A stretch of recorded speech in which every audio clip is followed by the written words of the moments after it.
right, welcome to the Vertical Shift Podcast, where we engage in candid conversation about life topics and real issues from a Christian perspective. I'm Justin. I'm Jeff. I'm Tommy. All right, guys, let's get started. All right. Well, last week we started a deep dive into Sir Thomas Alton Duke IV's story, or as we call him, Tommy. And Really need y'all to start calling me We're not. sir No, or stud. you wasted the $50. You- We're not. We're Did not. I really waste it? Really? I mean, no. I think we I've talked wasted about it a little bit. $50 on McDonald's. At least I got a certificate. I can't find it, but oh, goodness. Well, we dove in last week to Tommy's story. And Tommy, you shared with us about your dad's mental illness and how it created barriers for you in your faith and really surrendering to the Lord. And then, now we're going to dive into the adulthood portion of your story and kind of hear what the Lord did to bring you to himself. So take it away. yep. And I just want anyone listening to know that anything that I say, I'm not, there's no, I hope it doesn't come across as I'm bragging about anything or nothing. It's nothing about that. It's really nothing to brag about. Spoiler alert, but except the Lord and his intervention into my life. But, as I kept running from the Lord, like I in some ways relate to Jonah, in, running, just because I felt the Lord calling me. And there were moments in my life where I'd go to church and I would have an emotional moment and I would, tear and go down front and say, I want to rededicate my life, but nothing took hold. It was this cycle over and over of same old thing, sin, regret, repent, sin, regret, repent. There was never any real change in my life. Mm-hmm. And so I poured myself into my career then. After I left the police department, I started working for a consulting company. And over a number of years, long hours, a lot of hard work. But I enjoyed the work. It was challenging. But I worked my way up from, a low person down to executive, C-suite level at the company. So, yeah. an executive stud. Oh, Wow. I like that. Okay, all right. Maybe if you pay $60, you can get another certificate. That you can lose. Yeah. I need to try to find that. Sorry, I yield your time back. So, after, I would say this, my identity, I really felt like, I was, my career was progressing. I had all my friends were there. It really felt like that's where the value in my life was. And so I focused on that a lot and really didn't focus on anything with the Lord. Like, I mentioned last week, I was not leading my family in that way. Sure, we would attend church, and that was a lot of the check off the box thing. Made me feel good. I'd go to church, but there was no change in my life, no real, difference. But Well, I would say, Tommy, I think most men fall into that category of finding validation, finding value in what they do, right? As far as their career and how they perform and all of that. And so it's a slippery slope for sure. But anyway, you're not alone in that. Yeah. So toward the end of my tenure there at that company, when I sort of felt like it was time for me to go, I remember feeling really good about, hey, it's my time to go. I'm going to go over into this other business, and it's going to be maybe, in my mind, it was perfect. It was less stressful. There was less responsibility. So I thought You were at that job when you started the discipleship group, right? Oh, yeah. Oh, yeah. Yes, yeah. Mm-hmm. Trying to place timelines. So, so I was there. Okay. It was like the last year I was there Okay. when we started the discipleship. And, I do want to point out this was during the time. So toward the end of my career there, my job and my career, I'm not retired yet. Not like Justin. Close though. So, am I the oldest one in here? Yes, you are. Yeah. Yeah. Mm-hmm. Anyway, How old are you, Tommy? I look really young though. See, you say that, You also said you look skinny. Wow, you're fat shaming me and calling me ugly? Dang. I think you look good, man. I think the fact that you don't know that you're the oldest one kind of shows us you're slipping a little bit on the mind. Mind plays tricks on you, as we've talked about. That's right. So anyway, yeah. So that's right, Jeff. So I said toward the end of my tenure here at this company, we started going to church more regularly. My kids were young; they were involved in church. We wanted them to be involved in church. Like I said, I was never running like I hate God. It wasn't ever anything like that. It was just I was never all in. It was enough. Yeah. Right. You were just doing enough to. On the surface, Sure. it was enough. Right. There was a lot going on inside of me. Oh, yeah. There was a lot of turmoil inside of me as far as feeling validated, feeling valued, feeling fulfilled, having enjoyment, joy. So I would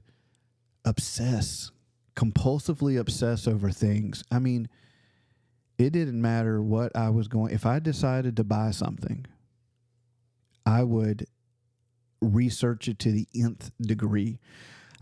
One time, here's a story you guys may not know. The company started a bowling league, and I'd be danged if Sir Thomas Olton Duke is going to use any house balls and any shoes that other people use. Oh, no. Yeah. No. So Did you have your own polisher to polish it at home, too? Sir Thomas had to go and research bowling balls with the hook. So I started watching bowling on TV to see how they threw it and to see the ball hook, and I started researching. I probably spent seriously 80 hours researching bowling balls. That's unbelievable. Is this the part where you tell us like you did all that, bought all the stuff, and like the kid in the lane next to you bowled a better score? That wasn't a part of the group. Hey, But you looked cool.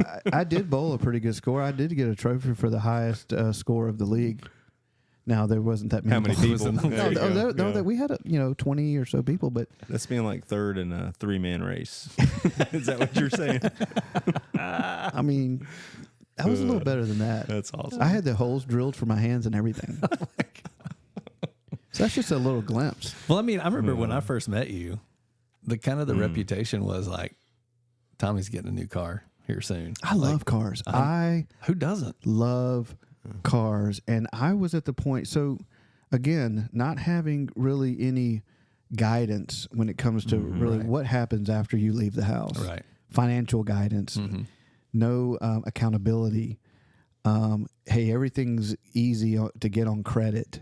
Right. And I had good credit and I made okay money. So I could afford the payment. So then it just became flipping payments. You trade one car payment for another car payment. I've always got a new car every year. So I could just, if I get bored 6 of months. this. No, it was more than 6 months. I'd probably go a year. 6 months.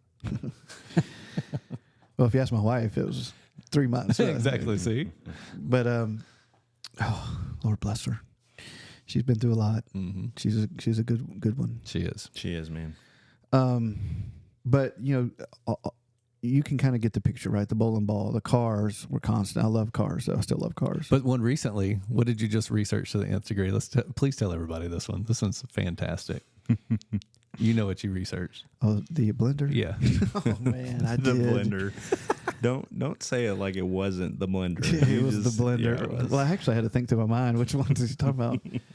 Now, this is confession time. So tell us the rabbit hole you went down. Who doesn't want to buy though something that is going to be good, like it's going to work, commercial grade? I mean, you go to the Juicy place. What's it called? Juicy Gym or the Juice Plus? Juice Plus, yeah. You go to Juice Plus and the smoothies are smooth. Yeah, but I go there for their blender. But I just put in my mind, like by the time I go there, By the time I make 743 smoothies, by the time I go it'll there pay for 600 times, I could have bought my own. Well, then I started watching these YouTube. Don't watch YouTube, and then you're going to want to buy everything that they have that they got for free because they have 1 million subscribers. See, that's what you should do. Then you could get the free I don't commercial have. grade I don't blender. have a could be face a for radio. I don't have Product tester. All right, here's the deal though. You got to tell us, how much did you spend on the blender? Come on, do tell it. Do it. Listen, this was a top of the line blender. Yeah, it better be. It is, and I did get a package deal with the food processor as well. So that package justified deal. it. That's like something my dad would say. But was just like, wait. there's more, and buy now, get one free. Or like my dad's notorious for like, hey, they had this shirt on sale, so I bought one in 4 different colors. I'm But like, that's not always bad. Okay, don't take financial advice from me. it's not financial advice. I think you're smart. I think it's just Well, if I found a sweater I like, I'll buy the same sweater in a bunch of different colors. But anyway, back to the blender. I mean, the blender was $1,000. What? But I bet you there's Watch people. out, I Juicy bet you Plus. people are listening right now and they're going, No one that is listening has ever paid $1,000 for a blender. no, sir. all right, guilty. All right. Anyway, I just thought that was a funny story because, Yeah. you know. And I love how you tell it, Tommy, because like you acknowledge it, and you own it, but like it's so funny that Well, you know. it's funny. We can laugh and joke about it now, and I will tell you this, that the men's group, you guys specifically, have been my guys since the very beginning. You don't know how much of a role you played into helping me grow in my faith, grow in my maturity as a man, and all of that, and seeing those things. So it's not an easy thing to do to realize that, hey, you don't do everything right, especially coming from the background I had, where I was very hard. I was very hardened. I was very, like you mentioned, manly man. And so admitting any type of wrong or failure was not in the vocabulary then. Yeah, I can imagine for you, it probably was a sense of like, I overcame, right? Like kind of some of the things that, I mean, I'm in a nice house. I have nice things. Oh yeah. You know what I mean? Yeah. And in those areas, exactly. It was, I'm giving my kid, you can always use that too as a validator. Mm-hmm. I'm giving my kids what I didn't have, Right. So therefore it's valid and justified. Right. Yeah, Sure. that's dangerous, by the way. I fight that a lot. I'll tell you this though, the road to where I am today was not fun. So I left the job. I decided to leave the job because I was going to go and do something else. And immediately, the last day of my employment, great. I put in my notice. I was fine. Literally, the next day, the next week, you would have thought that my whole family died. Mm-hmm. I remember. It was this realization that came over me that what did I just do? Mm-hmm. I just left my career where I was successful, where I was good at my job, where people liked me, I made good money, to something else that wasn't what I was used to doing. You would have thought, it was devastating to me. Yeah. And I'll tell you this, I didn't know how to process that. Yeah. I didn't know why I was having this emotional breakdown, but it was really, really, it was really hard. Yeah. Yeah. I remember you calling me and just saying, can you just please come to the house? Oh, bro, that was 4 or 5 months after. Mm-hmm. So this was a 6-month ordeal. When I left the job, started this other job, complete panic, complete just lost. Mm-hmm. Couldn't eat, couldn't sleep. Lost a ton of weight. Couldn't call me fat then. That was one good thing out, I guess. Things are going great now.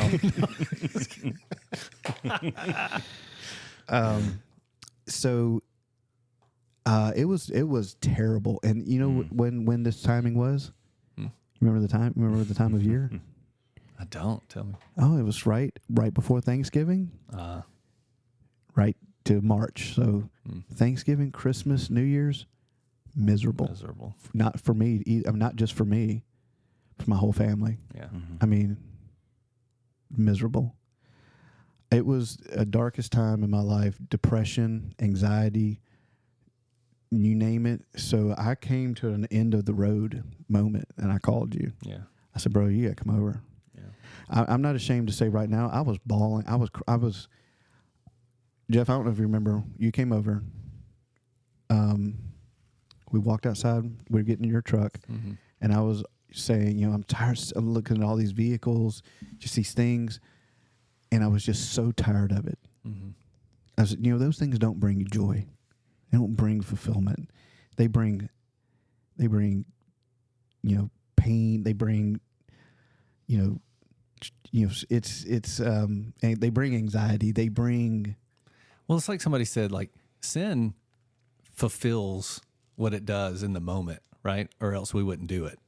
Like that instant gratification is like, oh yeah. And then there's instant regret, right? That follows. And so in that, I think you had seen the cycle enough to realize, well, everything's being stripped too. You know, that career's gone, and now you're in one that you're like panicking about.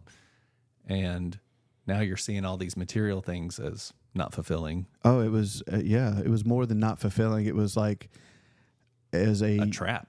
It was just as a daily reminder of, because everything that had value was stripped away, right? Yeah. So I called you. You came over. I was literally crying, almost uncontrollably. What else did I tell you, Jeff, that day? Remember what I told you I was so mad at myself about?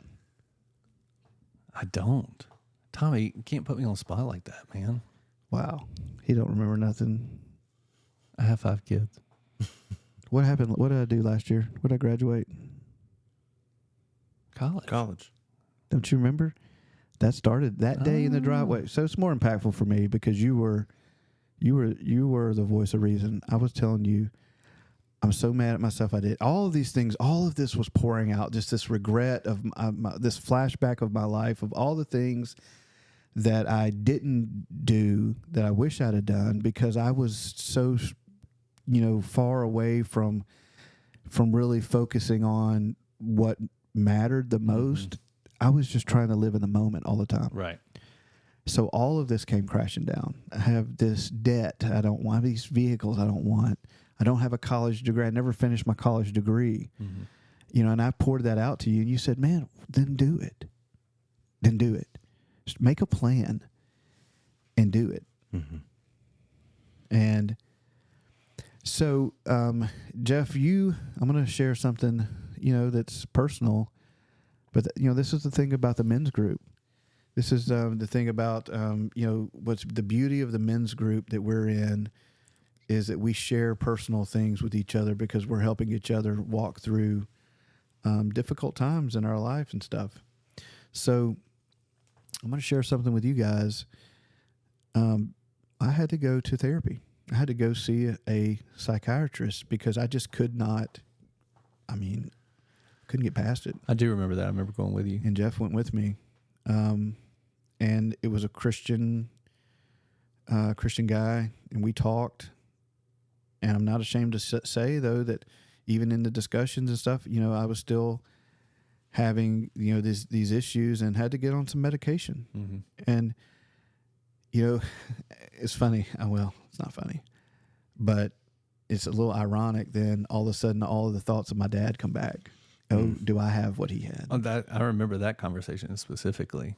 That fear you had. Did it trickle down to me? Yeah. And I will say I never had, you know, the thing is that when you really look at it for what it is, I never had any of the symptoms that he had. I mean, he had, you know, he saw things, heard things and all that. I never had that. Mine was just depression and anxiety. But all of that is magnified. When you go into that, everything is magnified, Sure. you know?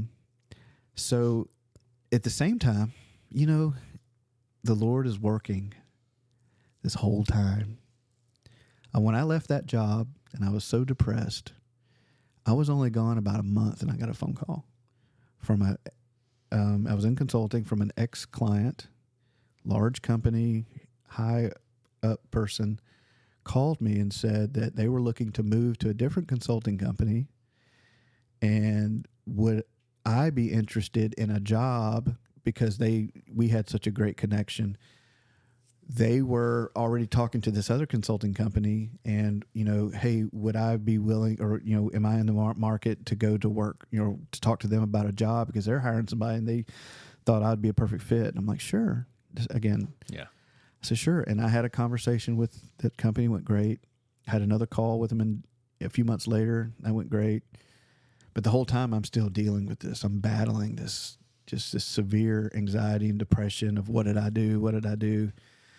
A couple months after that, so right at the time we went to the doctor and all that, that's when I cried out to the Lord. It's the Lord. Yeah.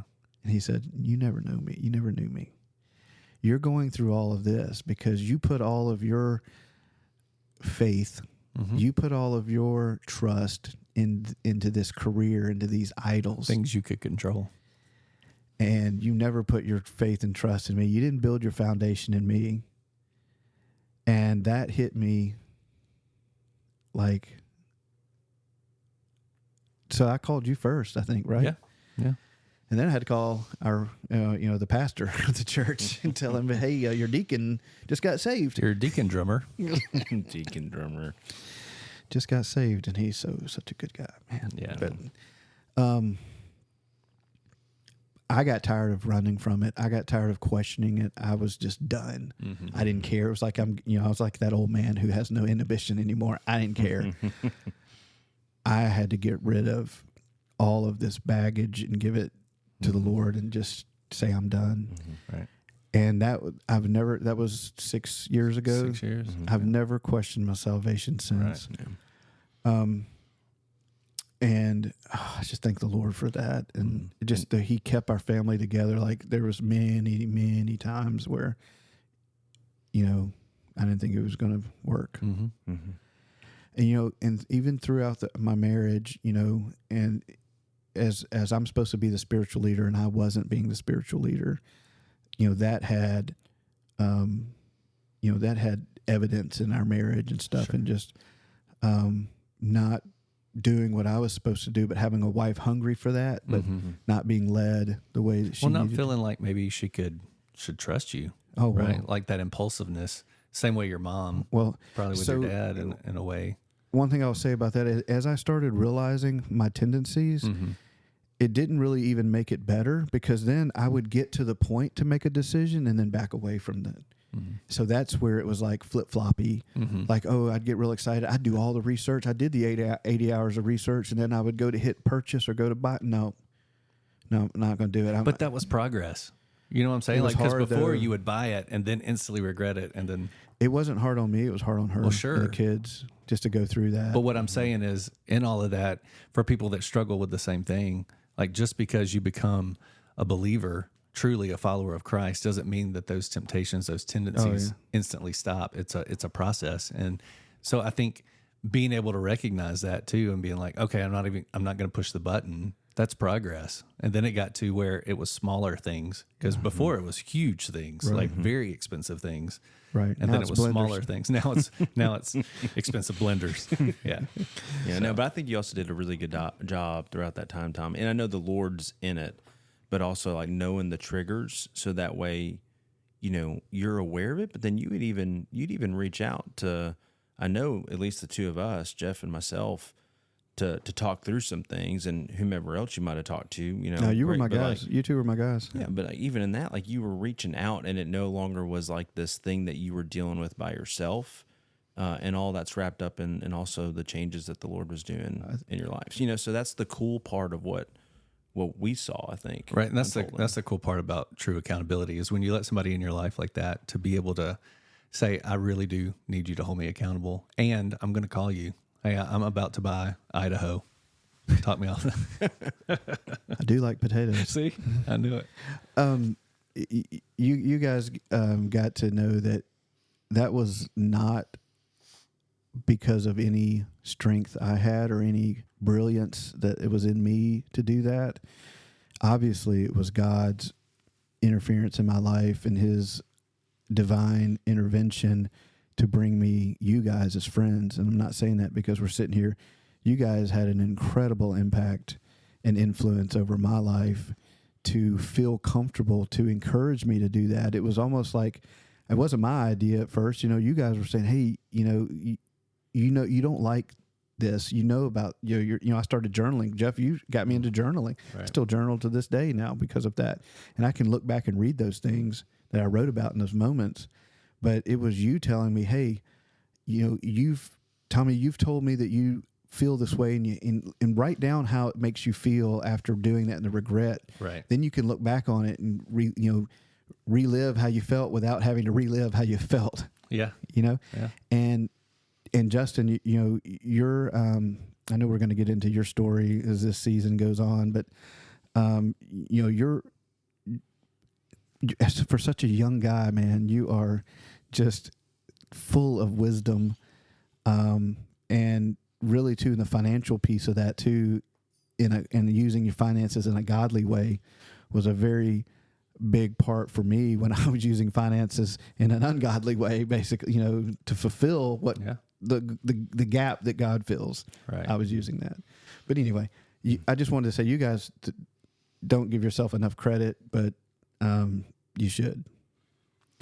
Well, once again, it's the Lord and what He's done in our lives, and just being held accountable ourselves. And so, and that's the power of this men's group. That's the power of this group of guys who can share life together and feed life. I said share life and feed life. But that's what it is. When you are investing into someone and their family, and you're giving them, you know, godly advice because you yourself are right with God. You're praying, you know, every day for wisdom, and then you're equipping yourselves, you know, with the ability to then go and help others who need that. That is life-giving. yeah. Well, and I think too, Tommy, you know, there was also others seeing a change in you over the course of those years. Like I remember in our small group, there were guys that eventually became a part of the guys group that were like, hey, like I've seen Tommy talking about things and sharing like what his like what he's been reading, like whether it was stuff in small group that we were reading and going through or stuff that you read on your own. They're like, I just see a difference in him. And I could just look at that person and others and smile and be like, man, like that's what he's talking about when he says the Lord got a hold of his heart. Like it's authentic and real. And that's what the Lord has done in you. And other people were seeing that. And people are attracted to that, not because of what you're saying or doing, but because they're attracted to what the Lord was doing in you and through you. So Yeah, the life change. And I want to add to this because, Tommy, I remember your struggle even after making all those decisions for the Lord and following consistently. And you saw tremendous growth in yourself. We all saw it. Other people saw it. But at the same time, there was still a little bit of perhaps tension or lack of trust between you and Christine, you know, and getting on the same page. And it was kind of like she was expecting maybe, okay, we're going to go right back. So I'm just going to wait a minute. And the more consistent you were over time, the more she could trust. And where you guys are at today is just a beautiful picture. She had, well, I appreciate it. She had every right to believe all that because that's how it had been for so long. And, you know, she was at the end of her rope. I guarantee you. I know she was. And that's the God thing, man. Yeah. And intervening, and then giving her just this patience that she didn't have on her own, just to stick it out as long as possible. And then, like you said, where we are now, I don't take any credit for it, but I do know that my relationship with the Lord is solid, and that has led to us becoming closer together as her walk with the Lord is there now, you know, a lot more solid now. And yeah. And I would just say consistency over time leads to healing. So That's wherever true. you're at in your marriage relationships, and I would say takes time. for both sides, you know, if you're the one causing the strain, like if you're the Tommy in this story, you know, it takes consistency. There is a light at the end. I mean, there is truly healing that is there for you. If you're the wife, you know, my wife, if you're Christine in this story, you know, patience, there is healing at the end God has a plan that is greater and better than any plan that we would ever put together. We just have to trust him. Right. And it took me many years to get to that point. And now I'm going to spend the rest of my years working on it and trying to get closer and closer. And so. Yeah. And how patient is the Lord and all that, man. Oh, like, and even through all of it, he's like, when it finally came to, he's like, welcome. And exactly. And it's like the story about I used to say, "Oh Lord, come now, come now." Man, I'm glad he didn't come. Right. Yeah. I'm glad that he waited and held off. So Well, man, that's it, dude. After hearing your story, I'm calling you Stud from now on. That was awesome. Oh man. Cool. All right, cool. Sir See? Thomas Holton Duke, the fourth. Thank you for sharing your story. Guys, thanks for tuning in. I hope you'll tune in next time to hear more.